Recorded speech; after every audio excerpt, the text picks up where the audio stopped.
پاک آپ کی تمام جائز خواہشات کو پورا فرمائے، وسیع رزق اور دنیا کی تمام خوشیاں آپ کی جھولی میں ڈال دے، آمین۔ محترم عزیز دوستو، آج کی اس ویڈیو میں سنت اسوہ حسنہ سے ایک خوبصورت واقعہ بیان کیا جا رہا ہے۔ اللہ تعالیٰ جو خود تو ہمیں دکھائی نہیں دیتے، لیکن ہمارا سارا پیار ہمارے لیے ہماری ماؤں کے دلوں میں ڈال کر ہمیں عطا کیا ہے۔ اس خوبصورت کائنات میں جہاں ہر طرف قدرت کے نظارے ہیں، وہاں سب سے خوبصورت ہستی ماں ہے۔ ہماری ماں کا چہرہ چاہے جیسا بھی ہو، اولاد کے لیے وہی سب سے خوبصورت ہوتا ہے۔ اللہ تعالیٰ سے دعا ہے کہ وہ صدقے محمد و آل محمد صلی اللہ علیہ وآلہ وسلم کے ہم سب کی ماؤں کو صحت، تندرستی اور خوشی والی زندگی عطا فرمائیں، اور جن کی مائیں اس دنیا سے گزر چکی ہیں ان کے درجات بلند فرمائے، آمین۔ یہ واقعہ نبی کریم صلی اللہ علیہ وآلہ وسلم کے زمانے کی بات ہے۔ مکہ میں ایک بیوہ عورت رہتی تھی۔ وہ مسلمان نہیں تھی بلکہ مشرک تھی۔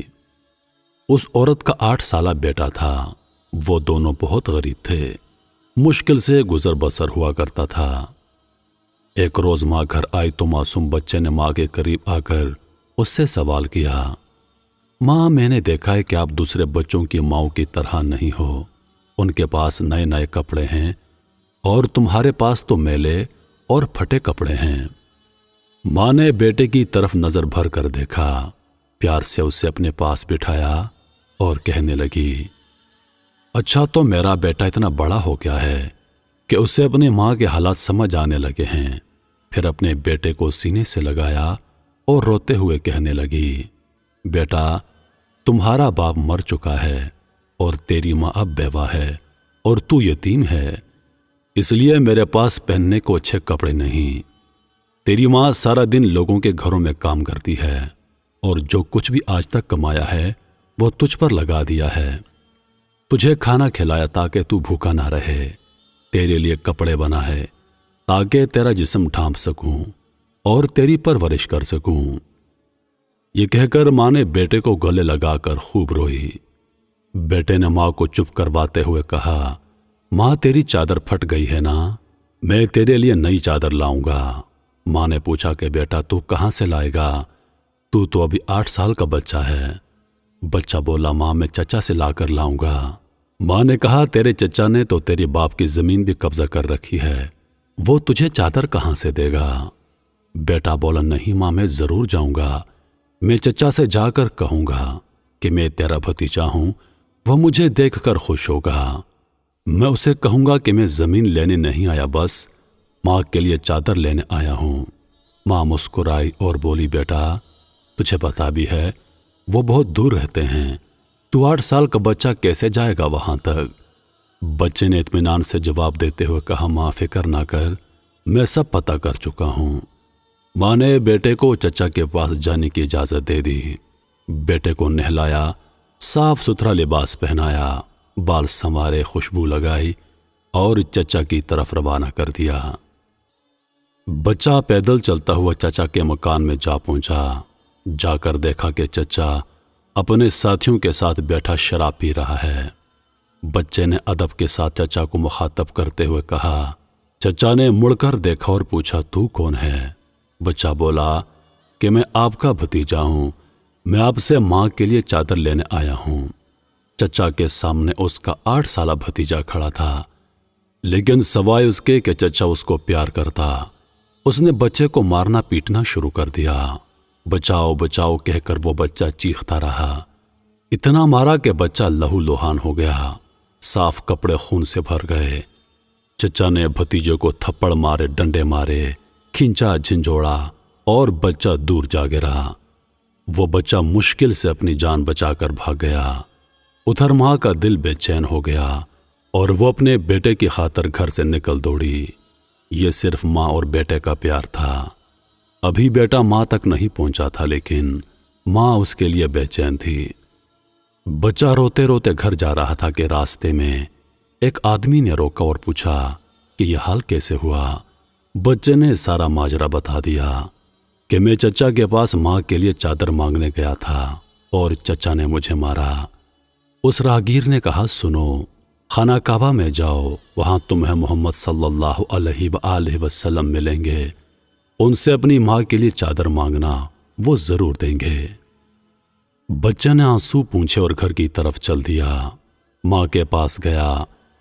بیٹے کو اس حال میں دیکھ کر اس کی ماں بے حد روئی، اسے گھر لے گئی۔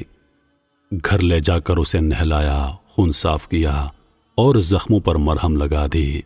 کہنے لگی، میں نے تجھے منع کیا تھا نا کہ چچا تمہیں کچھ نہیں دے گا۔ بیٹے نے کہا، ماں، میں اب کسی اور کے پاس جاؤں گا، اگر مجھے اجازت دو وہ مجھے چادر ضرور دیں گے۔ ماں نے کہا، کون ہے بیٹا؟ بیٹا بولا کہ محمد۔ ماں نے دھکے سے بیٹے کو پیچھے کیا اور بولی، اب اس گھر میں دوبارہ محمد کا نام نہیں لیا جائے گا۔ تمہیں پتا ہے بیٹا، وہ جادوگر ہے، شاعر ہے، مجنوں ہے، تو اس کے پاس ہرگز نہیں جائے گا۔ اللہ تعالیٰ نے اس بات کا ذکر قرآن پاک کے 27ویں پارے میں فرمایا ہے کہ لوگوں نے میرے نبی کو مجنوں، شاعر اور جادوگر کہہ کر پکارا۔ بیٹے نے کہا، ماں، میں ان کا پتہ کر کے آیا ہوں، مجھے ایک بار ان کے پاس جانے دو۔ ماں نے بڑی مشکل سے اجازت دے دی۔ یہ ماں بیٹے دونوں مشرکین تھے۔ بیٹا خانہ کعبہ کی طرف بڑھا۔ خانہ کعبہ پہنچ کر اندر داخل ہوا تو دیکھا کہ بہت سے لوگ بیٹھے ہیں۔ بچے کو پہلے والا منظر یاد آ گیا۔ بچے کی ہمت نہ ہوتی تھی کہ کسی سے پوچھتا کہ محمد کون ہے۔ بچہ دور کھڑا دیکھتا رہا، پھر اس نے کعبہ کے گرد چکر لگانا شروع کر دیا۔ چلتا رہا اور دیکھتا رہا۔ پھر ایک شخص پر نظر پڑی۔ وہ بچہ کہتا ہے کہ میں ان کو دیکھتے ہی سمجھ گیا کہ یہی محمد ہیں۔ ان کے چہرے پر نور ہی نور تھا۔ وہ خاموشی سے نظریں جھکائے بیٹھے تھے۔ بچہ ان کے قریب گیا اور آہستہ سے کندھے پر ہاتھ رکھا اور بولا، محمد۔ آپ صلی اللہ علیہ وآلہ وسلم نے پیچھے مڑ کر دیکھا اور کہا، کون؟ بچہ ایک دم گھبرا گیا اور روتے ہوئے کہنے لگا، میں ایک یتیم ہوں، میری ماں بیوہ ہے اور مجھے میری ماں کے لیے ایک چادر چاہیے۔ میں اپنے چچا کے پاس گیا تھا لیکن انہوں نے مجھے مارا اور وہاں سے دھکے دے کر نکال دیا۔ پھر کسی نے مجھے کہا کہ محمد کے پاس جاؤ، وہ تمہیں چادر ضرور دیں گے۔ نبی کریم صلی اللہ علیہ وآلہ وسلم 8 سال کے بچے کے منہ سے یہ الفاظ سن کر کھڑے ہو گئے، اسے سینے سے لگایا اور روتے ہوئے فرمانے لگے، میں بھی یتیم ہوں، میری ماں بھی بیوہ تھی، میں سمجھ سکتا ہوں کہ یتیم کی زندگی گزارنا کیسا ہے۔ آپ روتے رہے اور بچے کے سر پر ہاتھ پھیرتے رہے، اسے پیار کیا، اپنے کندھوں پر سے چادر اتار کر اسے دے دی اور فرمایا، یہ لو چادر اور اپنی ماں کو دے دینا۔ پھر فرمانے لگے، بیٹا، اگر اس کے بعد بھی کچھ چاہیے ہو تو میرے پاس آ جانا، میں تمہیں ضرور دوں گا۔ سبحان اللہ، اللہ تعالیٰ نے اس بچے کو اس کی ماں کے لیے دنیا کی سب سے خوبصورت چادر عطا فرمائی۔ اس واقعے سے ماں بیٹے کی محبت تو پتہ چلتی ہے، ساتھ ہی ساتھ ہمارے نبی کریم صلی اللہ علیہ وآلہ وسلم کا حسن سلوک بھی معلوم ہوتا ہے، جو یہ نہیں پوچھتے کہ مانگنے والا مسلمان ہے یا نہیں، کلمہ پڑھتا ہے یا نہیں، بلکہ صرف انسانیت کے رشتے سے ہی اتنے پیار اور محبت سے ملتے ہیں۔ یہی ہم کو ہمارا دین سکھاتا ہے کہ کسی یتیم اور بیوہ کی مدد کرنا کتنا نیک عمل ہے۔ بے شک معاشرتی نظام کا دار و مدار ہی ایک دوسرے کا خیال رکھنے پر ہے۔ محترم عزیز دوستو، امید کرتا ہوں کہ ویڈیو آپ دوستوں کو پسند آئی ہوگی۔ مزید ایسی ویڈیوز دیکھنے کے لیے ہمارے چینل کو سبسکرائب کر دیں اور ساتھ میں موجود گھنٹی کے بٹن کو ضرور دبا دیں تاکہ ہماری ہر نئی آنے والی ویڈیو سب سے پہلے آپ تک پہنچے۔ اگر ہماری ویڈیوز آپ کے ذوق کی ترجمانی کرتی ہیں تو ہماری ویڈیوز کو اپنے دوستوں کے ساتھ ضرور شیئر کریں اور صدقہ جاریہ میں ہمارا ساتھ دیں۔